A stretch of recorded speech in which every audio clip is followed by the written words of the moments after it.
Maharashtra today 24 news सत्य परिस्थितीचा सविस्तर आढावा। अनुसूचित जातीच्या घटनात्मक आरक्षणाचे संरक्षण व्हावे, भीम आर्मीचे जिल्हा प्रशासनाद्वारे केंद्र व राज्य सरकारला साकडे।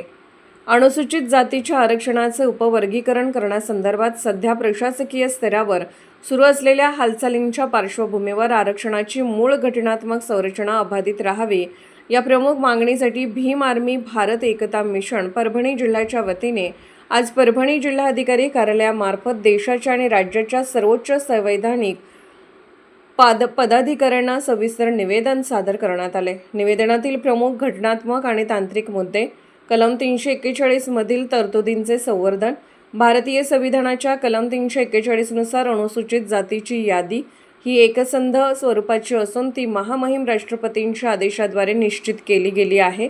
या यादीमध्ये कोणताही फेरफार किंवा उपवर्गीकरण करण्याचा अधिकार केवळ देशाच्या संसदेला आहे। राज्याने अशा प्रकारचा निर्णय घेणे हे घटनात्मक प्रक्रियेला विसंगत ठरू शकते, अशी तांत्रिक बाजू निवेदनात मांडण्यात आली आहे। प्रतिनिधित्वाच्या संकल्पनेचे महत्त्व: आरक्षण हे केवळ आर्थिक विकासासाठी नसून ते प्रशासनातील प्रतिनिधित्वाचा घटनादत्त अधिकार आहे। उपवर्गीकरणामुळे या मूळ उद्दिष्टाला बाधा पोहोचू शकते, याकडे प्रशासनाचे लक्ष वेधण्यात आले आहे। 9व्या अनुसूचीचे संरक्षण: आरक्षणाच्या तरतुदींना कायदेशीर स्थिरता देण्यासाठी आणि वारंवार होणारे न्यायालयीन हस्तक्षेप टाळण्यासाठी अनुसूचित जातीच्या आरक्षणाचा समावेश संविधानाच्या 9व्या अनुसूचीमध्ये करावा, अशी आग्रही मागणी करण्यात आली आहे।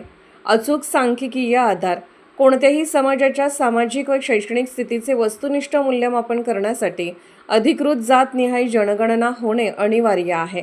ठोस आकडेवारीशिवाय आरक्षणाच्या संरचनेत बदल करणे तांत्रिकदृष्ट्या अयोग्य ठरेल, असे निवेदनात नमूद आहे। घटनात्मक संस्थांची भूमिका: संविधानाच्या कलम 338(5)d नुसार अनुसूचित जातीच्या हिताशी संबंधित कोणत्याही धोरणात्मक निर्णयापूर्वी राष्ट्रीय अनुसूचित जाती आयोगाचा सल्ला घेणे बंधनकारक आहे। या प्रक्रियेचे काटेकोर पालन व्हावे ही विनंती करण्यात आली आहे। जिल्हाधिकाऱ्यांमार्फत या मान्यवरांना पाठवले निवेदन: भीम आर्मी भारत एकता मिशनचे परभणी जिल्हाधिकाऱ्यांमार्फत हे निवेदन खालील मान्यवरांना सादर केले आहे।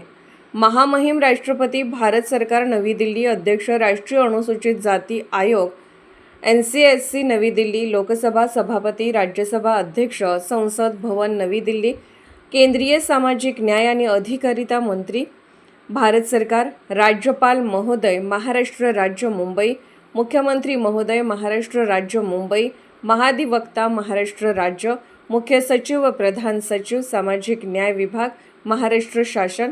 पुढील भूमिका: या कायदेशीर आणि घटनात्मक बाबींचा गांभीर्याने विचार करून आरक्षणाची मूळ चौकट सुरक्षित ठेवावी, अशी विनंती संघटनेने केलेली आहे। या मागण्यांची दखल न घेतल्यास लोकशाहीच्या मार्गाने देशव्यापी जनआंदोलन उभे करण्याचा पवित्रा भीम आर्मी भारत एकता मिशनने घेतला आहे। याप्रसंगी भीम आर्मी भारत एकता मिशनचे मराठवाडा उपाध्यक्ष मेहबूब शेख, परभणी जिल्हाध्यक्ष चंद्रशेखर रोहिदास बनसोडे, जिल्हा उपाध्यक्ष सुरेंद्र वाघमारे व अन्य पदाधिकारी कार्यकर्ते उपस्थित होते। महाराष्ट्र टुडे मराठीसाठी ब्युरो रिपोर्ट विशाल गायकवाड, परभणी। आज आम्ही भीम आर्मी भारत एकता मिशन जिल्हा अधिकारी कार्यालयामार्फत सरकारला आरक्षण उपवर्गीकरण करून समाजात फूट पाडण्याचा कोणताही प्रयत्न आम्हाला मान्य नाही। आरक्षण ही कोणतीही भीक नसून डॉक्टर बाबासाहेब आंबेडकरांनी आम्हाला दिलेला तो पवित्र घटनात्मक अधिकार आहे। संविधानाचे कलम 341ची छेडछाड करणारे म्हणजे सामाजिक न्यायाला मूळ संकल्पनेवर घाला घालण्याचे आहे। आमची राज्य आणि केंद्र सरकार आरक्षणाच्या मूळ रचनेला अबाधित ठेवून त्याला 9व्या अनुसूचित समाविष्ट करावे। तर आमच्या पिकावर गदा आली तर भीम आर्मी लोकशाही मार्गाने तीव्र लढा लढेल। आजच महाराष्ट्र टुडे 24 न्यूजला सबस्क्राईब करा आणि सत्य परिस्थितीचा सविस्तर आढावा पहा।